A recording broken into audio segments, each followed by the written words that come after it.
E aí, caros, aqui fala Márcio Bezerra, eu trabalho com análise e desenvolvimento de sistemas, e nesse vídeo nós vamos dar continuidade ao que fizemos no vídeo anterior. Você pode encontrar a playlist, o que foi feito até o momento, nos cards que vão passando. No final do vídeo também aparece algumas dicas em que, em geral, aparece a playlist e também na descrição do vídeo, onde também geralmente você poderá encontrar um link para a playlist. Vamos ver onde nós paramos aqui. Talvez tenhamos finalizado aqui a parte de consultas EF, mas ainda não finalizamos a parte de serviço e dependência inject, que nós vamos falar agora. Para que a gente possa utilizar esse serviço, a gente precisa configurar a injeção de dependência dele, mas nós não vamos fazer isso agora. Nós vamos, primeiramente, partir para essa página aqui do Razor.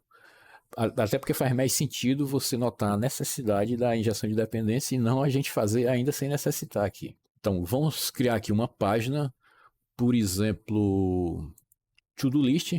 Então, aqui onde nós temos nossos... Deixa eu fechar aqui, que já está ficando muita coisa aberta. Onde nós temos aqui nossos componentes, a gente tem aqui pages agora, mudou, né, essa estrutura aqui da nova versão do Blazor. A gente vai criar aqui, podemos até nos basear aqui numa página que já existe. A gente vai criar, aqui dentro de pages, um arquivo novo, uma página Razor. Eu costumo fazer assim, new file, eu dou aqui o nome, por exemplo, nós vamos dar um nome para essa página de to-do list.razor, a extensão.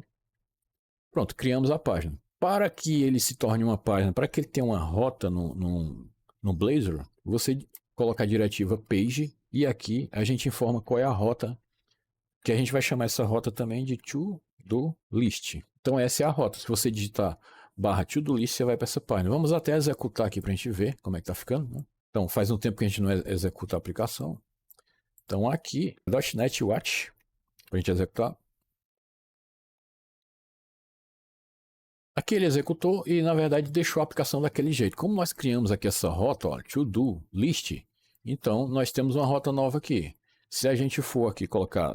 Nós temos que criar um menu para isso, mas não criamos ainda. Então, se eu for digitar aqui to-do list, veja só, ele vai para uma página vazia sem nada. Mas por quê? Porque aqui é uma página vazia. Nós não colocamos nada aqui, nenhum código. E é o que nós vamos fazer agora. Só que antes disso, nós vamos criar um menuzinho aqui. Nós vamos para um Ctrl P, porque ele chama aqui de nave menu, não é? Então nós vamos duplicar isso aqui e vamos criar aqui um menu, por exemplo, aqui é a rota, cadê a rota que eu não estou vendo? Vamos colocar a rota aqui, to do list, e vamos dizer aqui que é, sei lá, vamos colocar em português mesmo, tarefas, lista de tarefas, talvez fique grande, vamos ver como é que vai ficar. Lista de tarefas, então, vamos salvar. Ele já atualiza, eu já vou mostrar como é que ficou aqui para você. Então ele criou aqui esse aqui e o lista de tarefas que já está funcionando. Então você pode até trocar o ícone aqui, mas a gente talvez... Bom, depois a gente, se for o caso, se houver tempo, a gente pesquisa sobre esses ícones, até para ficar melhor um pouco. Eu vou tentar aqui, nós vamos mexer agora na interface, então eu vou fechar essa parte lateral, que vou tentar deixar aqui lado a lado, né, porque sempre é melhor a gente ver a página sendo atualizada. É uma das vantagens de você utilizar lá o .NET Watch, né?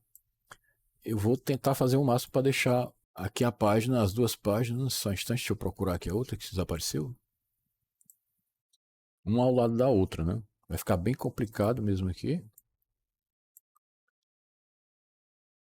Bem complicado mesmo, mas vamos tentar aí, vendo o que vai dar.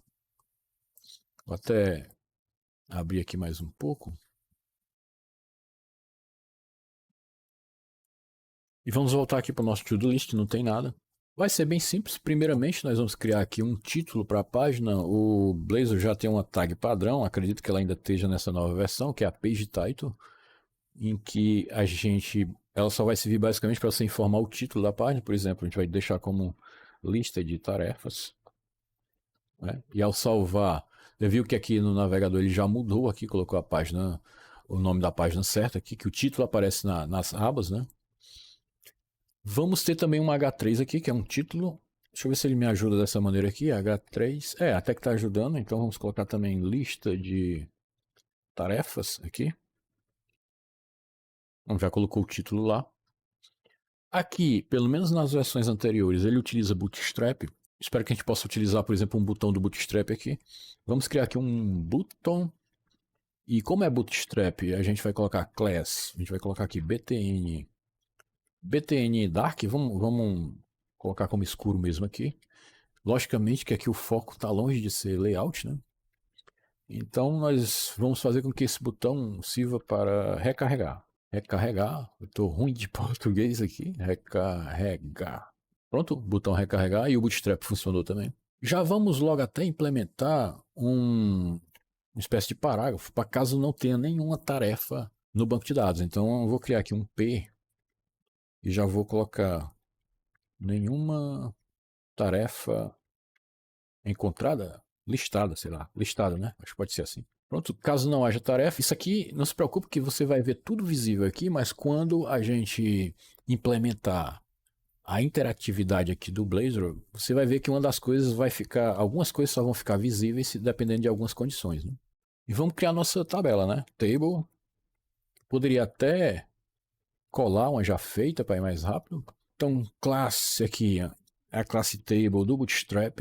A gente pode criar uma table stripped e já vamos salvando para a gente ver como é que vai ficando. Não apareceu ainda a tabela porque nós não criamos ainda cabeçalho, então é o que nós vamos fazer agora. Vou criar aqui um t-reader e já aqui também um t-body, né?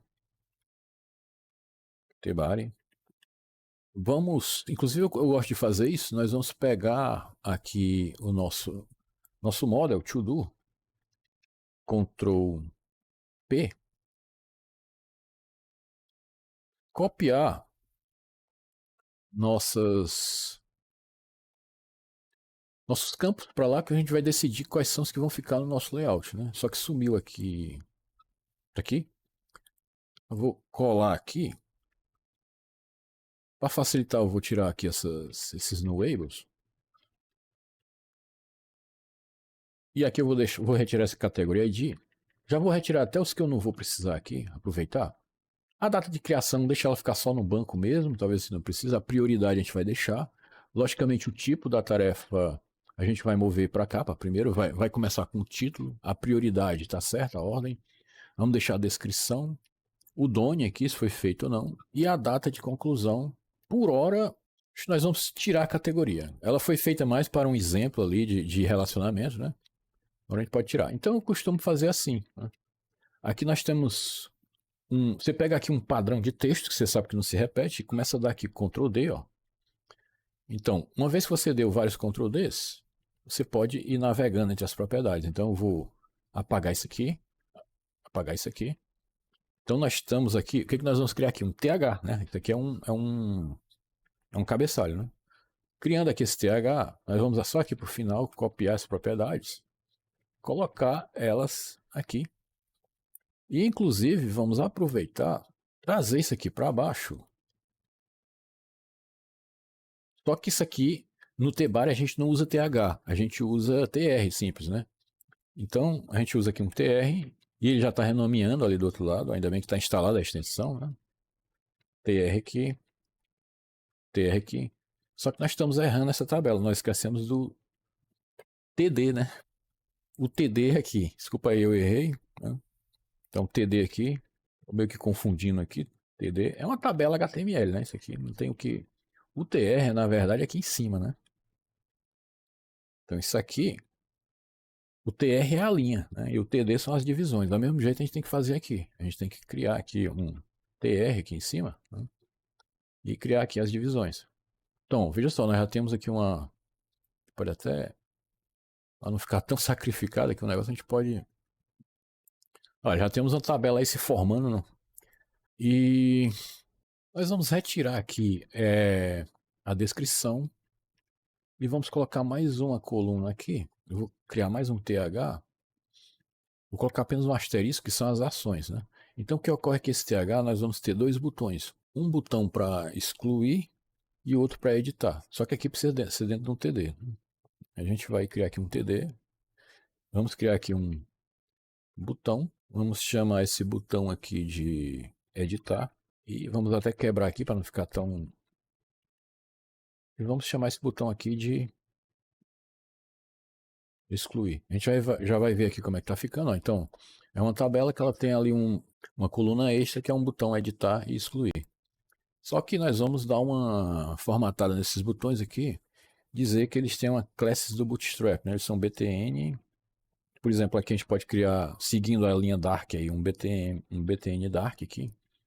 E aqui a gente pode tornar ele um class BTN Red, só para ver como é que fica. BTN, desculpa aqui. Não tem, é Danger, né? É Danger. Tô vacilando. Entendi. Danger, pronto. A gente deixa o excluir aí em vermelho mesmo.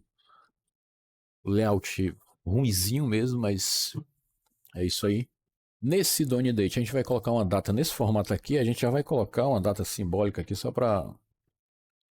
Já vou colocar até com 2024 aqui. Ela vai ficar, eu acho, mais ou menos nesse formato aqui. Aqui a gente vai colocar, nesse Done, a gente vai colocar um input do tipo checkbox.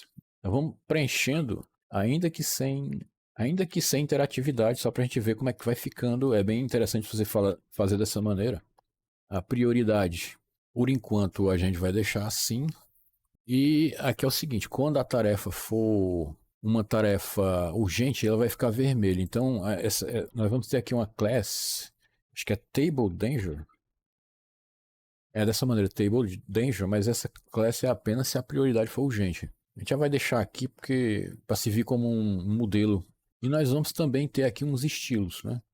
Primeiro que não tá legal eu colocar o mouse aqui e ele ficar essa seta, eu quero que ele fique uma mãozinha. Outra coisa, eu quero que nas tarefas que sejam concluídas, que fique riscado aqui. Então nós vamos criar aqui um styling.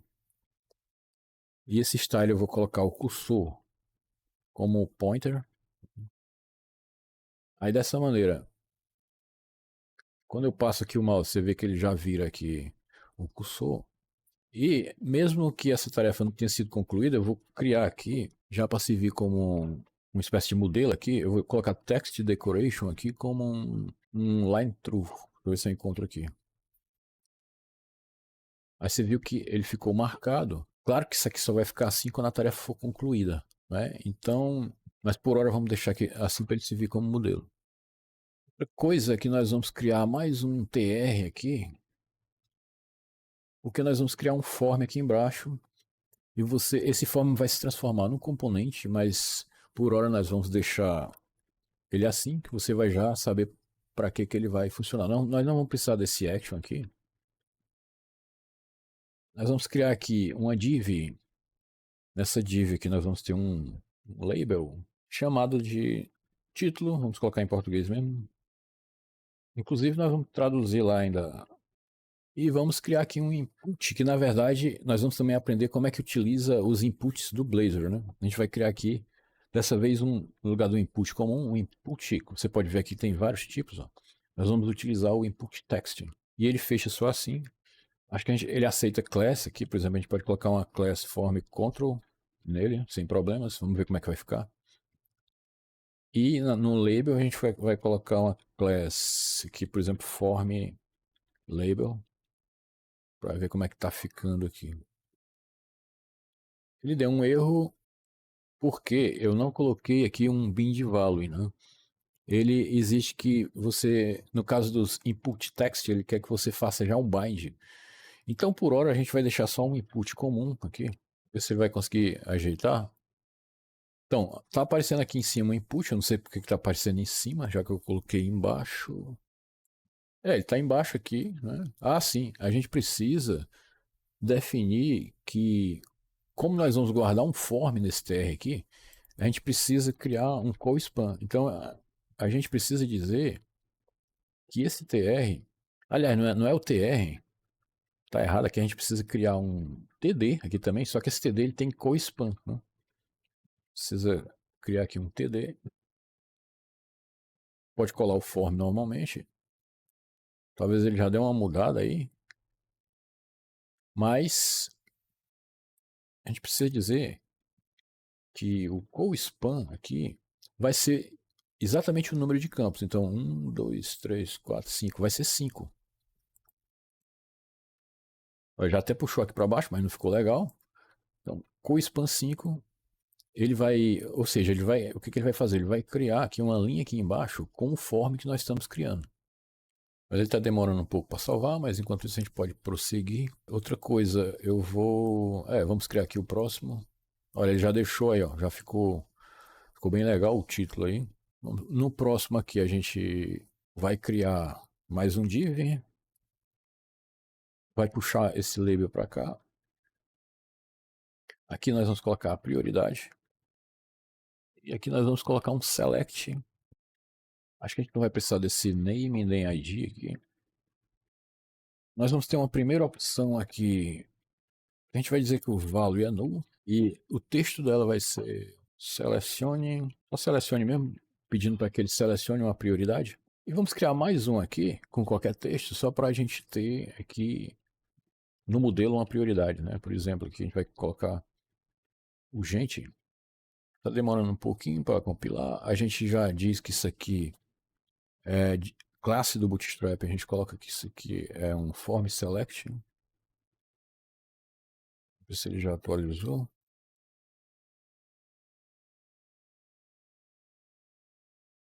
Tá bem para baixo esse aqui. Eu vou até tentar parar aqui porque ele está realmente muito lento para atualizar a tela. Então vamos dar um .NET Watch novamente para ver se ele abre mais rápido, né?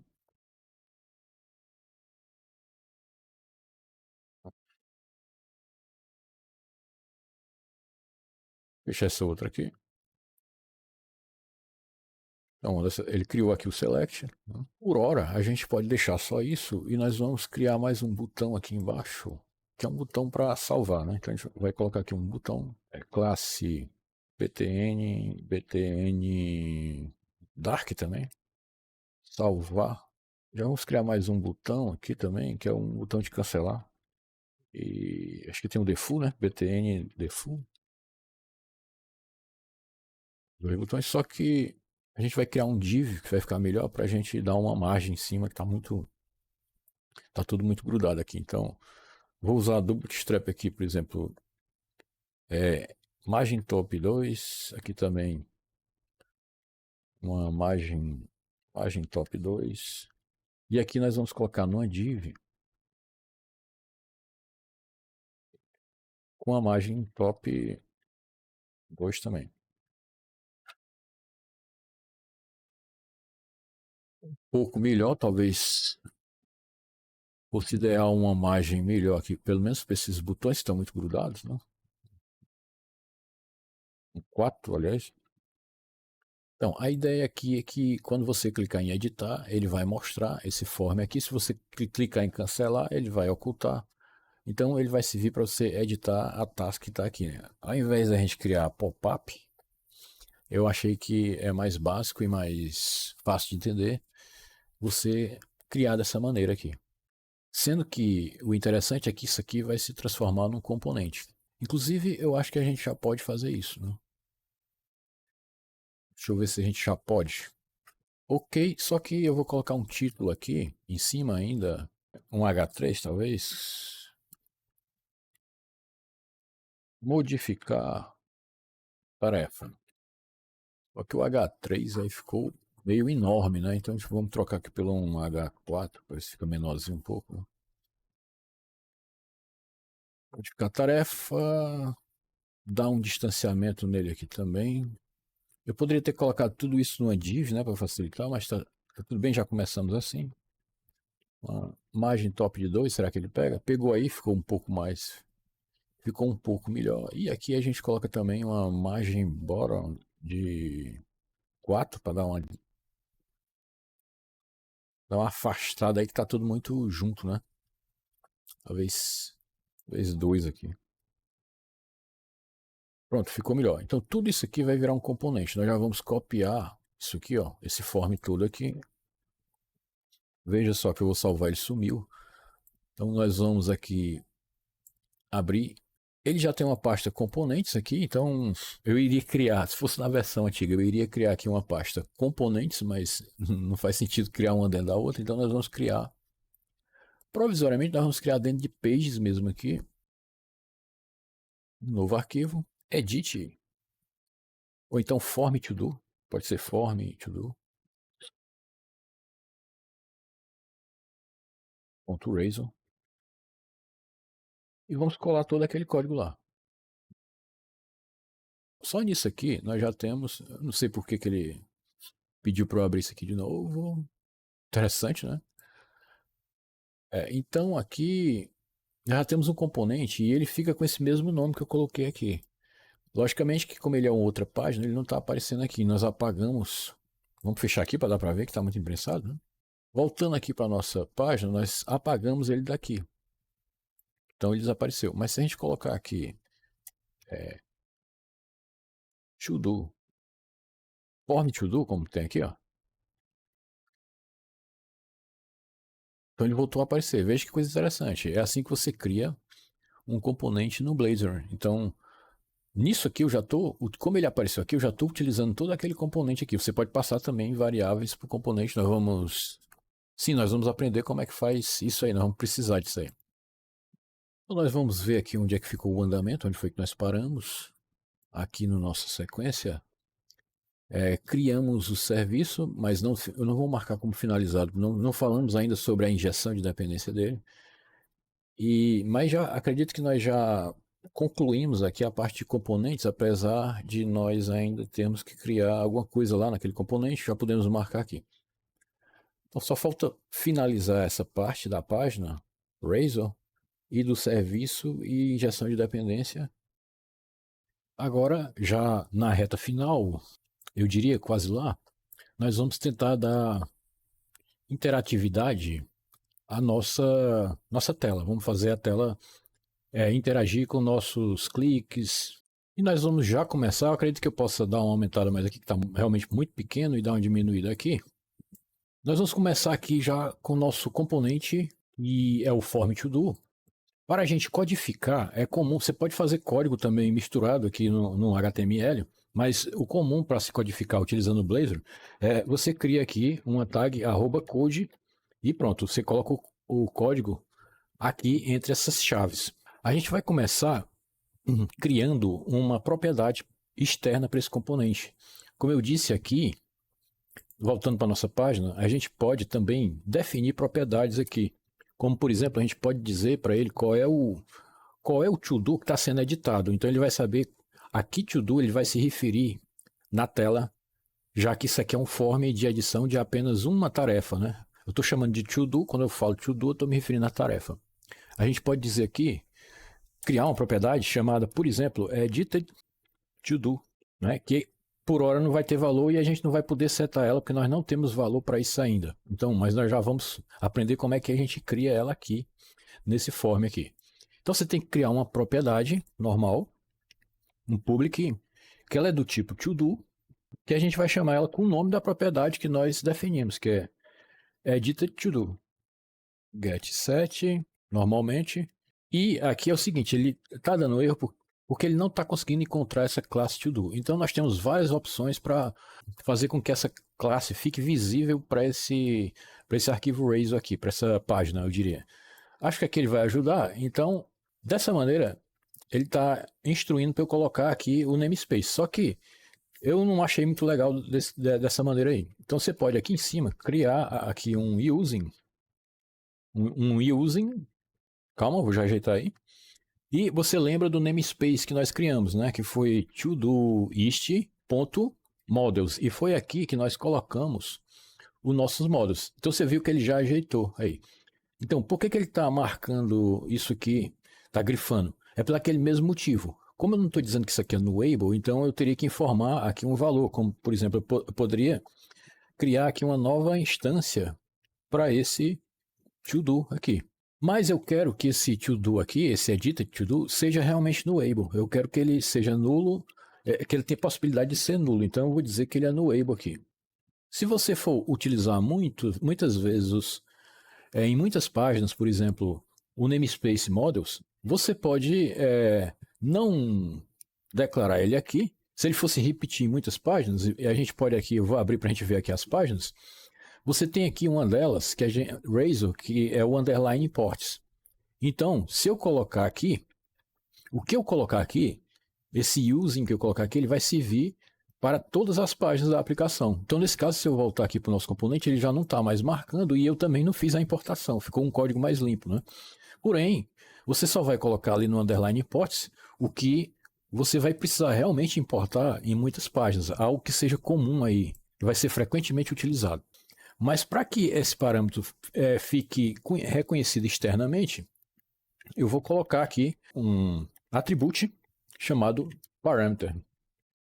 E a partir desse momento, por exemplo, se eu for aqui, eu não sei se a ideia vai me ajudar aqui, se eu der aqui uma barra, ele já está aqui, ó, ele já sabe da existência dessa propriedade, que eu não vou preencher agora, ou então eu vou tentar preencher ela com um null, já que ela pode ser nullable. Vamos ver se ele vai aceitar assim, só para evitar que ele dê erro aí, né? Então, ele já está até dando erro, depois a gente vai ver por quê. O que eu estou achando é que ele está achando que eu estou tratando isso como se fosse um objeto, talvez seja isso, vamos ver. Não, mas de qualquer maneira, nós vamos já preencher essa propriedade, não está na hora da gente utilizar ela ainda, né? Então vamos deixar do jeito que estava, vamos retornar aqui.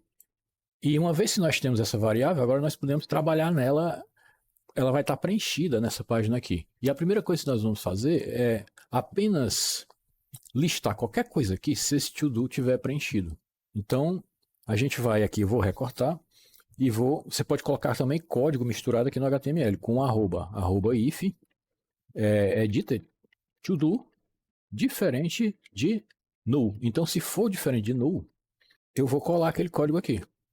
Pronto, então, em outras palavras, esse código que inclusive ele não está conseguindo formatar direitinho aqui para mim. Aliás, ele está com... Deixa eu ver se eu errei alguma coisa.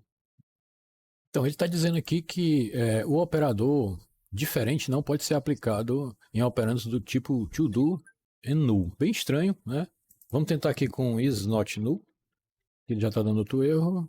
Talvez seja um errinho da própria IDE. Inclusive, vamos até fazer o seguinte, vamos dar uma parada aqui e reiniciar. Vamos dar um .NET Build para ver se ele encontra algum problema realmente. Eu deixei aqui o console menor porque a área já está pequena aqui. E ele realmente está encontrando um erro aqui. Ele está dizendo que o tipo namespace to-do não pode ser localizado. Vamos ver aqui onde é. É bem estranho porque eu já declarei ele aqui no imports, né? Using... ele está declarado. Vamos ver se ele está público. Se a gente criou ele público. Acredito que sim. Public class. Realmente estranho. Depois a gente vai ver isso aí. Ou então eu não salvei. Talvez eu não tivesse salvo aqui.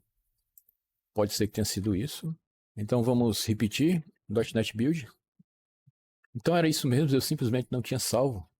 E por esse motivo também pode ser que ele estivesse também reclamando aqui do código que nós tínhamos feito. Mas ele não está dando mais retorno aí porque ele não está mais executando. Então a gente teria que dar aqui um .NET Watch novamente. Então ele abriu novamente aqui e eu acho que a gente vai aproveitar, pode ser essa nova mesmo aqui. Vamos aqui para a lista de tarefas e não deu mais erro nenhum, ou seja, aquele erro, realmente eu tinha achado estranho, mas ele realmente é estranho, para ele aceitar isso aqui. Então o que eu estou querendo dizer aqui é que ele só vai mostrar esse conteúdo aqui se o edited to do não for nulo. O único problema que eu acho no Visual Studio Code com relação ao Blazor é que ele não sabe formatar, você tem que procurar uma extensão. Mas tudo bem, está dando para entender aqui. E nós vamos agora fazer o bind. O Blazor ele trabalha com o conceito de bind. Você pode criar um bind de um componente na tela de um input, por exemplo, na tela, com um objeto que você tem no código. Então, quando você modifica, por exemplo, o input, ele realmente modifica aquela propriedade no objeto. Então, nós podemos trabalhar com um bind dessa maneira. A gente pode dizer, primeiramente, que isso aqui é um required, é requerido, isso já vai ajudar, o próprio HTML ajuda um pouco, né? E vamos dizer que isso aqui tem um arroba bind value com o quê? Com uma propriedade do to-do, que a gente chamou ele aqui de edited to-do. Então a gente vai copiar aqui e vai dizer que o bind dele é edited to-do, ponto. Ele vai ter bind, essa propriedade, esse input com o title, com o título do objeto.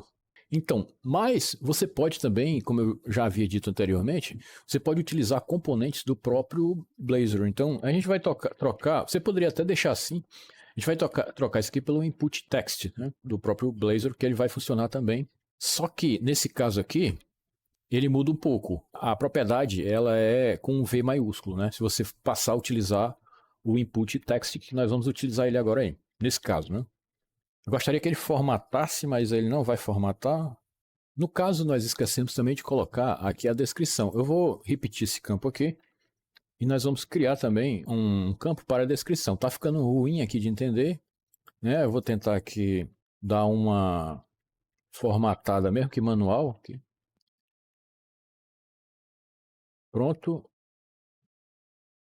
Ok, só que isso aqui a gente vai chamar de descrição. Lembre-se que nós tínhamos criado um campo descrição e não vai ficar legal que ele seja um input text. Seria legal que ele fosse um input text área, que nós temos também esse componente aqui. E nós, como nós definimos ele no banco como required, vamos colocar também ele aqui como um required no HTML. E basicamente ele vai funcionar da mesma maneira, só que aqui é o campo description, ok? Na prioridade, nós vamos preencher esse select aqui. Então, esse select aqui é baseado no enum. Não é? Então, você lembra, eu vou até abrir aqui o enum, eu vou abrir aqui o nosso model to do. Então, ele é na verdade esse enum aqui que tem 3 itens. A gente tem que percorrer esse enum aqui e uma maneira de fazer isso nós vamos aprender agora. Né? Então, a gente vai aqui no lugar desse option, todo o resto ele pode ficar dessa maneira, com exceção de uma coisa, a gente vai criar o bind também dele aqui. Então, a gente vai, no caso do select, vai colocar @bind e vai dizer qual é a propriedade do bind aqui, que a gente vai colocar como um edited to do priority, que é o campo priority que vai entrar no bind aqui, nesse caso, né? E aqui nós podemos criar loops, inclusive, você vai poder digitar aqui um for each comum do C Sharp, que é um loop que nós vamos criar aqui. Nós estamos querendo dizer aqui que para cada value, vamos chamar de value mesmo. Agora, como é que a gente transforma um enum numa espécie de enumerable, numa lista que a gente pode percorrer? Você digita aqui enum.getValues. GetValues. E você vai ter que informar qual é o tipo do enum, que é o to-do priority. Só que você vai ter que informar o tipo. Então, você vai digitar typeof dele, desse tipo aqui. Dessa maneira, ele está programado aqui para quando eu colar, ele formatar, isso é ruim. Então, ok, pronto. Só que no lugar da gente colocar aqui esse urgente que está fixo, nós vamos colocar o value, que é o próprio enum. Então, nós vamos colocar value aqui e value aqui. Então, tanto o value dele vai ser o próprio enum, item de enum, que nós colocamos aqui. Vou até trocar por item para ficar mais fácil de entender. É um daqueles itens do enum. Então, vamos renomear aqui. Beleza, e acredito que nós agora só estamos precisando programar o evento clique do botão salvar. Então, para isso, nós vamos criar aqui um método que vai ser disparado quando a gente clicar nesse botão. O evento cancelar, o botão cancelar, nós vamos deixar por último. Depois você vai saber por quê. Que é um negócio um pouco mais, eu diria, é um pouco mais complexo, então a gente vai deixar por último. Vamos chamar aqui, vamos criar um método save to do, alguma coisa desse tipo. Como void, porque a gente não sabe ainda o que ele vai precisar retornar. Vamos apenas fazer uma verificação aqui. Se o edited to do for diferente de null, ou então, dessa vez nós vamos até fazer diferente nas novas versões do C Sharp. Você pode fazer assim, é bem interessante, né? Coisa que você fazia no antigo Visual Basic, mas no C Sharp ainda não era possível, você pode fazer assim.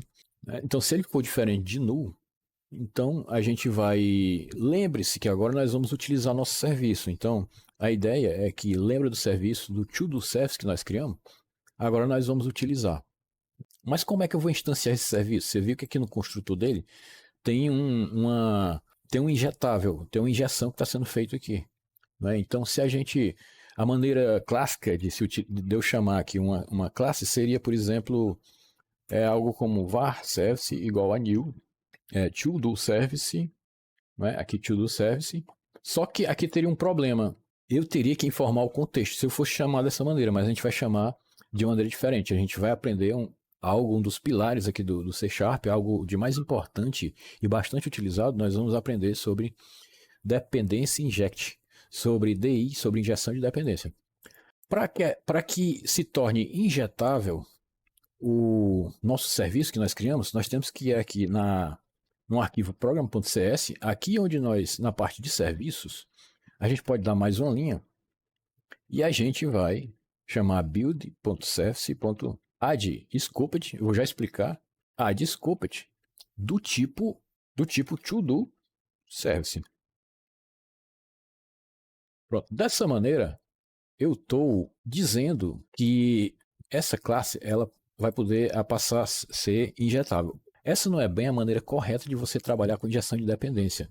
Eu estou aqui abreviando umas coisas. O ideal é que você criasse uma interface, vou até criar aqui rapidamente, para não estender mais ainda do que já estendeu. Por exemplo, uma iToDo Service, de maneira que essa interface tivesse esses métodos aqui, como por exemplo, eu vou colocar um deles aqui, logicamente